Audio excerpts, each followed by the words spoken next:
On. Okay, when I say class, you're going to say yes. Class. Yes. Yes. One more time. Make sure you say it just like I say it.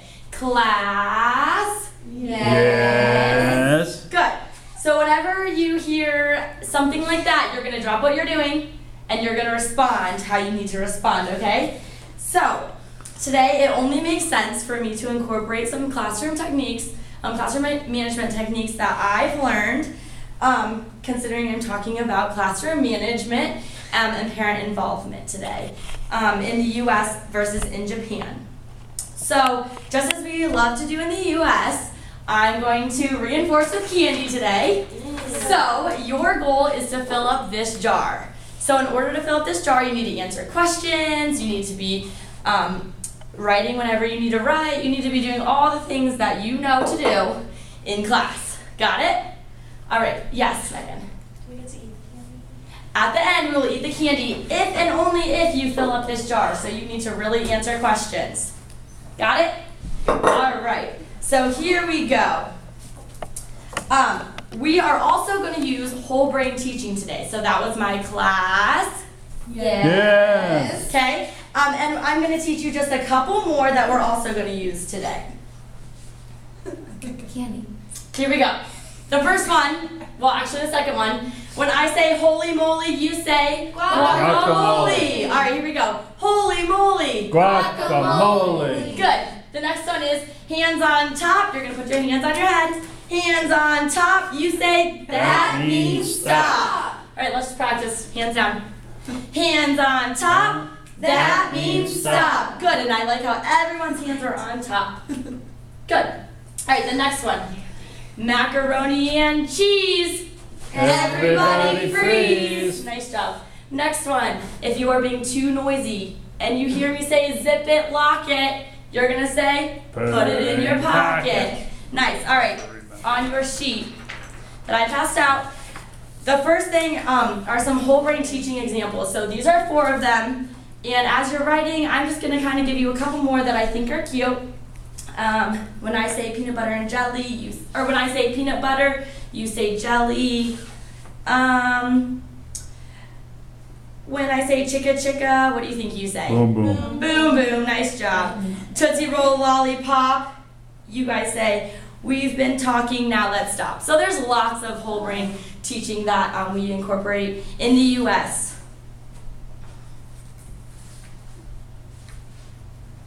All right, did everyone write down 3 examples of whole brain teaching? Nice job. All right, when you have, raise your paper in the air.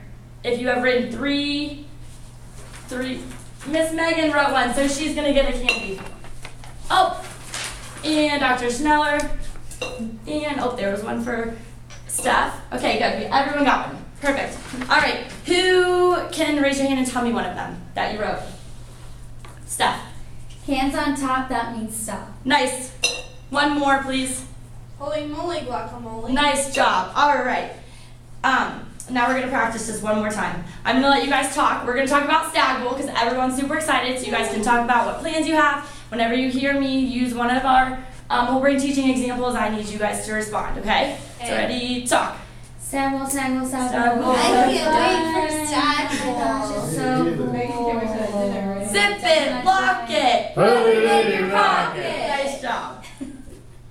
Don't we All right. You got to put a candy over there. That was awesome. Okay, we'll put a candy. We'll give you 2 candies, so that was awesome. All right, here we go. All right, we're going to compare these. So this is a picture from the US, and this is a picture from Japan. So what do you guys see here that's different? Do you guys see anything different? They all have their hands up in Japan, and they're all facing forward. Good, good, Katie. I'm going to give you 2 candies for that. That was awesome, because you gave me 2 differences. All right, so in Japan, we noticed that they all have their right hand raised on the desk. Everyone show me. Like this. Do we do that in the US? No. No. We just raise our hand. We don't, like this little boy has his hand all on his head. We have people, sometimes we stand. So different. And because of that, our classroom management is a lot more, we have like much more detailed plans as to what we need to do with our students, what kind of routines we're going to use with our students.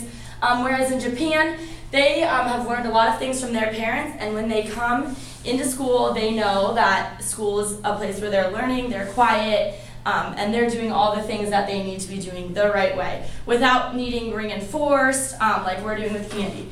So, my topic was, again, classroom management and parental involvement in the US versus Japan. And then I went on to look at their success with academics and behavior, just to see kind of where we are compared to where Japan is. So we've talked about classroom management. In the US, we have much more extensive plans, and that's just because when the students in Japan come to school, they're there to learn, and they know that their parents have instilled that into their heads, and they know what they're expected without the teacher telling them exactly what's expected of them. Whereas in the US, we come in and there is so many different students in there. We have students who do act like some of the students from Japan, and then we have other students who are up out of their seats running around the classroom. So Japan just relies on their parents a lot more to teach their rules and expectations rather than the teacher and the classroom management plans. All right. And so then I looked at parental involvement in the United States and in Japan. And a lot of the research said that the United States uses a lot more school front parental involvement. So that means things like PTO, parent-teacher conferences, even classroom parties whenever we have parents come in and help in the parties. A lot of the fun things where the parents are in the classrooms doing a lot with the students. So do any of your parents go to parent-teacher conferences? No? My My dad. mom's a teacher. Your mom's a teacher, so does she enjoy parent-teacher conferences? No. No. It's a lot of work for the parents and the teachers, and we need to keep our parents involved inside the classroom and outside of the classroom. In Japan, they not only do their school front involvement, but they also do a lot of home-based involvement. So that means things like teaching them how to cook and how to clean and do all of those things at home, as well as how they need to behave in school, their expectations for them, and then they also instill all of their goals and their morals much more at home than they do in Japan, much more than they do in the U.S. And the U.S. I don't know. I forget where I was going with that, but in Japan they also do a lot more in the summertime with their kids. They spend time at home really studying with them so that they're ready for the next year, where in the U.S. we definitely do have some parents who spend a lot of time. Do you guys do stuff in the summer? Did your parents make you do stuff in the summer? Yeah, what kind of stuff did you do in the summer, Miss Megan? I had to do leapfrog stories. Leapfrog stories, that's something that you did in the summer, which was home-based parent involvement. Anything else that you guys did? Reading program. Reading programs, good. Did you guys go to the libraries? Yeah. Library, like reading, library reading club, anybody? Yes. Yes, okay, good. So thank you. So there are a lot of ways that you can be involved as a parent in the schools and at home. And we, the United States needs to do better at our home-based involvement. All right, so then I looked at our academic success. And although the U.S. spends more money than any other country on our education, we were ranked 18th on the top 20, whereas Japan was ranked first. So that is a huge difference, and we need to there's a lot of things that Japan does differently to get them to the top of the list, where we are at the bottom of the list, even though we're spending so much money. Our high school graduation rate is 89%, whereas Japan is over 95% of their high school students graduate high school. So there's a difference in that as well. And then I looked at behavior. And again, behavior comes a lot from what the parents are doing at home. And so whenever I talk to Yuka, she's a student here at the University of Mount Union, she was all about her culture. She told me like over and over again, it's our culture. Our culture is what's different, and that's why we are so much better behaved in school. We were taught at home, like just everybody in Japan is the same. Like we all know our rules. There's lots of them, and we just follow them. Where she said when she came here, it was just like we don't teach the rules at home like they did in Japan. In the United States, I've noticed, as well as like through research, and you guys probably also noticed, kids love to push buttons. Like they love to just, like if you ask them to sit, they'll sit on their foot instead of like sitting all the way down. Which is, as a teacher, it doesn't necessarily bother me, but it's not, like if I ask you to sit on your bottom, don't push my buttons by sitting on your foot. Like, just do what I say. Where in Japan, that would not be an issue. They would, if you asked them to sit on their bottom, they would be sitting probably before you asked them to do so. And again, this is why we have a more extensive classroom management plans. In Japan, they're much more committed and diligent. They are passionate about school, and that just comes again from the home, like what their parents are doing in home, before school, in the summertime to reinforce like the importance of education. Where in the United States, sometimes it's just babysitting, like just send them and let them, like they're there for the day, they'll learn, their teachers are in charge, and we'll just go from there. I'll do the fun things, like I know a lot of parents like to do the parties and the fun things instead of at home working with them, like at night, reading and doing those important things. Another difference in our behavior, I talked to Yuka about this as well. We love reinforcement. Like I've been doing with the candy, we love reinforcement. Candy, stickers, like anything you can think of, we do it. We like bribe our students to do anything and everything.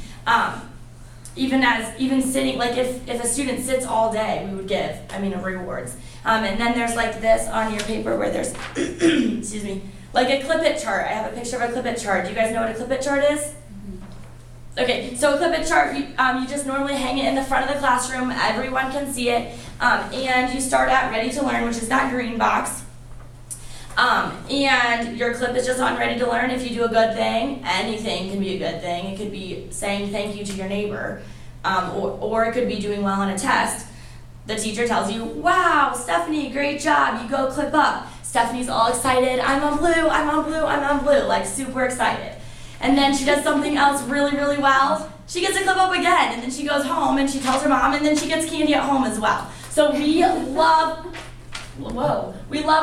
to reinforce what our students are doing, which isn't always a terrible thing, but sometimes I think we use a little overkill with our reinforcement. Where in the United States, Yuka said they don't reinforce, they would never have a Clip-It chart in front of the classroom for everyone to see. In fact, if they did do something like that, they would feel embarrassed. Like they wouldn't want other people to know, oh my gosh, I just did, that's not their culture is what she told me. Like culture, like our culture is to say like, no, we're not that good, like we didn't do that well. Where in the US, we're like, yeah, we did so great. Missy, I'm on pink. Like, I walk into the classroom and they are so excited to tell me I'm still on green.